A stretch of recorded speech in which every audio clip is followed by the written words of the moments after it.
Hi, welcome to my presentation, Coaching Agility to the Youth Athlete, a Constraints-Led Approach. So today I'm going to cover three key areas. The first one being the constraints-led approach, what the constraints-led approach is and why it is appropriate to use with the youth athlete. And then just at the start of the presentation, I'm going to touch on, in a small way, agility, what it is, why it's important for sport and success, and also a little overview of the youth athlete, why I've selected it, and what the key considerations are when trying to teach them skill acquisition. And then at the end, I'm going to try and link these things together to come up with some practical outcomes and some suggestions of how we can use the constraints-led approach with the youth athlete to improve agility.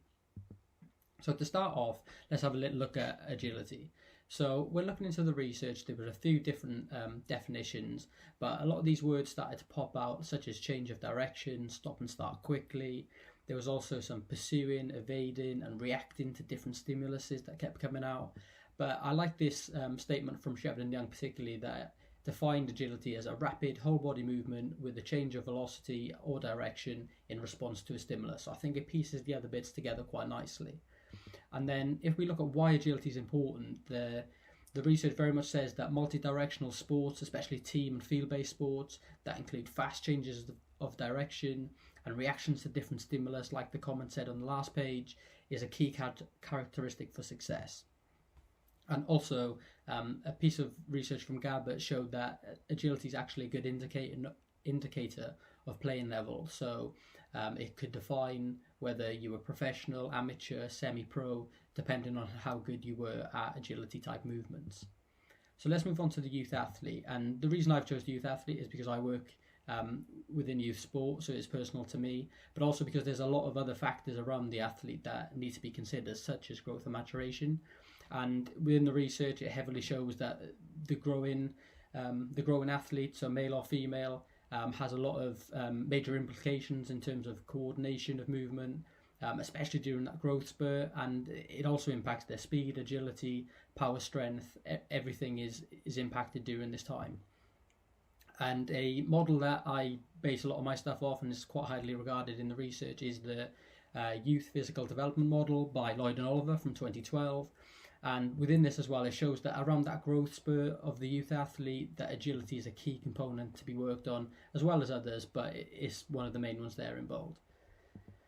So, the sport I also work in, which will give a little bit of context to some of the stuff I talk about today, is football. And again, when looking into the research into football, again, these words of unpredictability and the emergence of movement and irregular movement patterns was popping out. So this is, I guess, a little bit of a nod to the environment having a big impact on how the individual and the athlete is moving.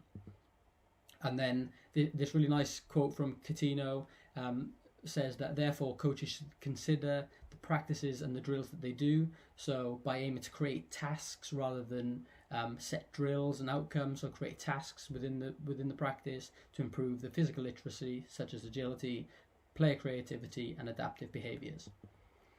So as I've touched on so far, we've spoken about agility, sport and the youth athlete, and all of these words kept popping up: adaptability, reactions, change direction. We've got growth, maturity and stuff for the individual athlete, and then there's stuff that was kind of crossing over, and the ones that are in this middle box that kind of touch on the agility of the sport and the youth athlete is the emergence of movement, the environment, the individual, self-organisation, the task, and I think that pretty much leads us straight to the constraints-led approach. And this is a model from Human Kinetics 2009, which I think is a nice visual to see the different constraints that can be implemented within this model, which I'll go on to further in this next slide.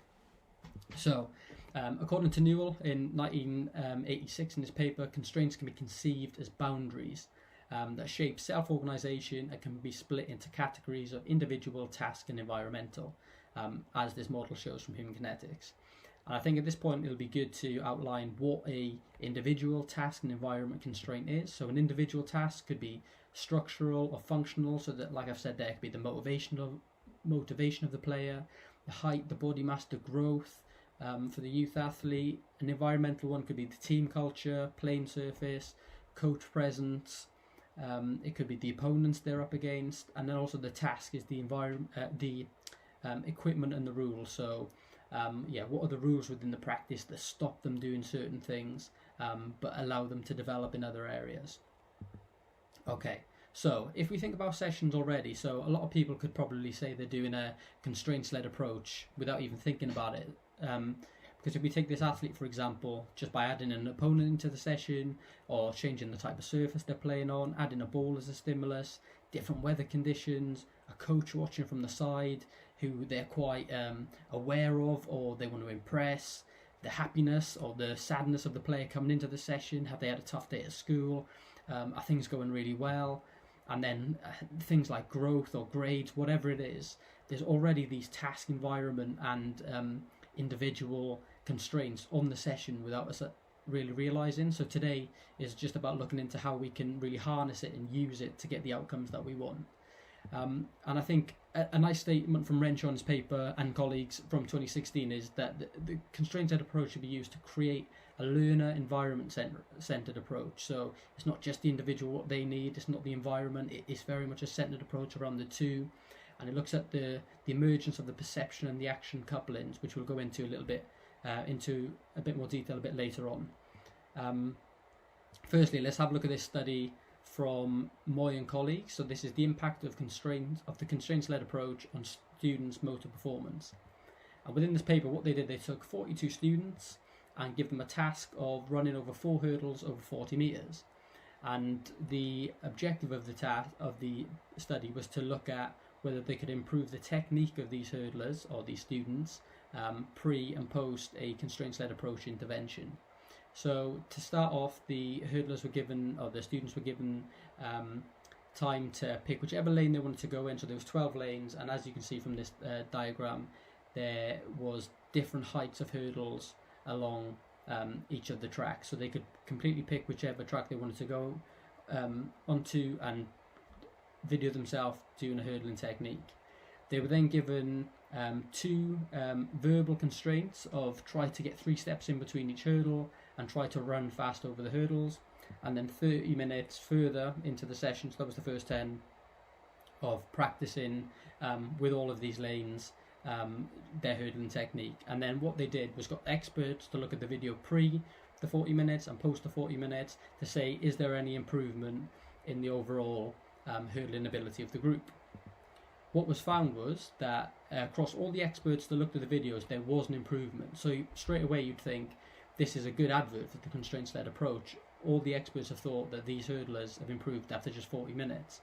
But I think it's important to probably point out some of the flaws of the study. Of the participants didn't have any previous hurdling experience. So I think any kind of model that or you could put in place should get some kind of positive outcomes, and it was noted that the majority of the students actually chose a more difficult hurdle in the second one.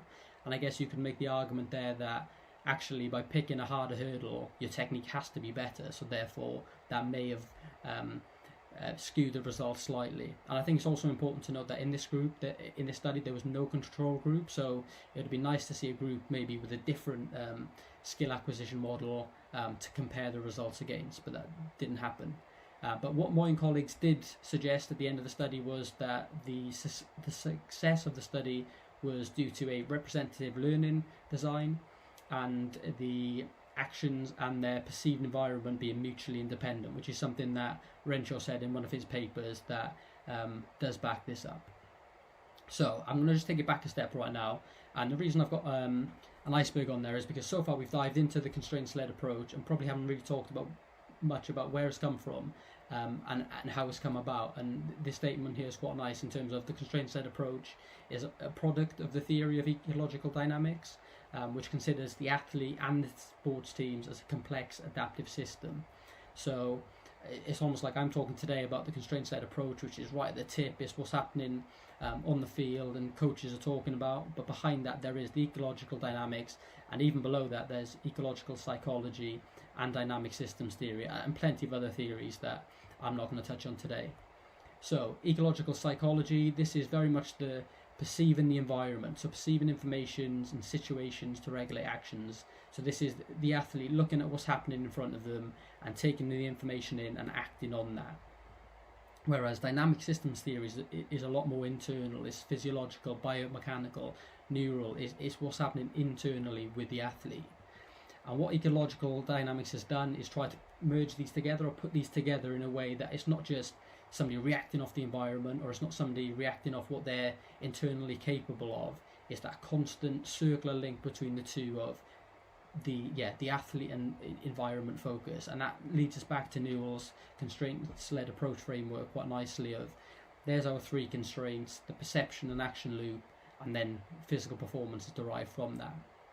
So if we look at study number 2, in this study there was by Gray in 2018, so this is comparing cueing and constraints interventions for increasing launch angle in baseball batting. And what I really like about this study is that this time there was 27 participants, but there was 3 groups. So we had a constraints-led approach, we had an external feedback approach, and an internal feedback approach. And I've kind of branded this dynamic systems versus ecological dynamics, because now instead of just ecological dynamics like the last study, and we didn't really have anything to compare it to, we've now got internal feedback, so somebody really thinking about their internal movement, biomechanics, where's my elbow, where's my arm, versus somebody that's taking in the information of the environment, the situation, the ball being thrown towards them, as well as what they're doing. So it's that merger of the two. And then the ecological dynamics group actually had a target that they had to try and hit the ball over, so they were getting that task-based feedback of, was I successful with hitting the ball over that target, whereas the internal feedback group were just being told, can you bring your elbow a little bit closer, can you move your head position, individual things that could help them with their batting technique. And what was found, which was really interesting, is that as expected, the external feedback group had better improvements compared to the internal feedback groups, but the constraints-led approach was actually better than them both, and a lot better than the internal feedback approach. And what I found really interesting is that not just was it a better result post-test or pre-test, but there was actually a better retention of skill, which when we're talking about coaching the youth athlete, that is what we're after, the long-term athletic development, is if that skill can be retained better, that's a big plus point for us. And then, a quote from the authors, the difference between the internal feedback and external feedback is not surprising because of previous studies, but this is the first time, the first demonstration that manipulating task constraints promotes a more external focus of attention, which is what we were after, which is really cool. So now I'm going to try and link these things together. So we've had, obviously, the youth athlete, we've had agility, and we've had football, and we've got the constraints-led approach. So how can the constraints-led approach kind of allow us to manipulate these three things? And I think what's really nice to look at firstly is, if we look at the individual, so that growing athlete, that's almost the constraints right there. He's having to, or he or she is having to deal with limbs that are getting longer, biomechanical changes, physiological changes. That's almost like the constraint already there. The environment is what we're used to, or what the player is playing in, so that could be the sport. So the environment is the sport in terms of it's 11 versus 11, or it's 3v3, whatever that is. There's a ball as a stimulus, there's different players as a stimulus, there's a goal, there's coaches looking, and then the task is where we can really get stuck into the agility. So if we have a set outcome in terms of pursuing a defender, or evading a defender, or even if it's a certain step, or a crossover step, cut step, power step, that's where we can get really creative with the task, knowing that we've already taken account for the individual and the environment that it belongs to. And then I came up with a little example that I've done with my players based off the research, but I've used staff because I couldn't use the video footage of the players because they're too young. But the task was very much, I wanted them to get low when they were turning. So to do this, we changed the position of the goal, or the bucket in this instance, and added defenders in. The environment was artificial grass, small area, staff members they were up against, so they're factors that are already considered. And then the individual, the motivation, so they were staff members, probably not motivated to do this. They're normally inactive, so that's going to play a part on their ability to complete the drill. So let's just take a little look. So we have one group of people trying to come in, put something into a bucket, another group trying to use the tag belts to tag them, and then they'd have to leave the playing area, which is the yellow box. And there's lots of chaos, people bumping into each other, but lots of the outcomes that we were after in terms of people getting low to either tag or to put their ball into the bucket. So we've got the task, environment, and the individual all considered there. Okay, And then just as a little summary, so there are 3 ways in which the constraints-led approach can influence session design, and that's individual, environment, and task. And as we've mentioned before, this is probably happening in a lot of sessions just without the awareness. The constraints-led approach is a product of ecological dynamics. It is the combination of both the environment and the individual and how they react, so it's a 2-way system, not just one.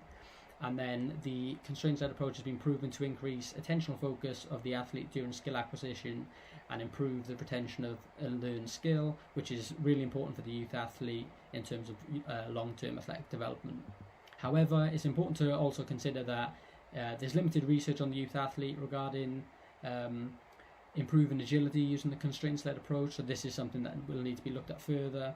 And then there's also the question of, does the constraints-led approach help the development of a skill or a movement when there is a capacity limitation? So for example, if a player can't produce enough force because they're not strong enough or don't have the muscle mass, when does the constraints-led approach fit into that? It's probably more beneficial that that player goes into the gym and does an exercise that improves those physical traits or capacities rather than the skill of the actual movement. So that still also needs to be looked into a little bit further, and it shows that the constraints-led approach isn't just a fix-all kind of any situation. It can't just be thrown into. This is my reference list, and thank you very much for listening.